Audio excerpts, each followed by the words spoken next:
How's it going, everyone? This is Guide to Everything. In today's video, I'll show you on how you can fix your JBL Xtreme 2 not charging. So when you encounter this problem, it might have some issues with the power or the battery right here. So you want to make sure to discharge the battery first.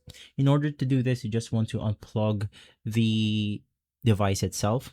And from there, you just want to press the power button, which is going to be this one.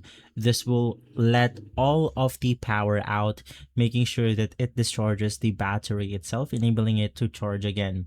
Now you also want to check for physical damages on the plug itself. So if you're using something like a cable, you just want to make sure that your cable is properly working. Same thing with your adapter and the wall socket that you plug your charger onto.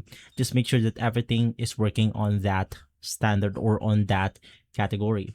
Now you want to try the following step right here. So in most people, when this is happening, you just want to make sure to first plug or turn on the device, and right after turning on the device, right after basically the light showing up, you instantly want to plug the charger, and from there this will then charge the device right here. If not, you can also try pressing the power button. At the same time, you want to press on the volume up and the play and pause button. So you want to charge the device, and right after you want to press those three buttons simultaneously, and basically this will then charge the device itself. And so if you have tried those methods, hopefully this will fix the problem. If this video has been helpful, leave a like, subscribe, and follow Guide to Everything for more videos like this. Thanks for watching.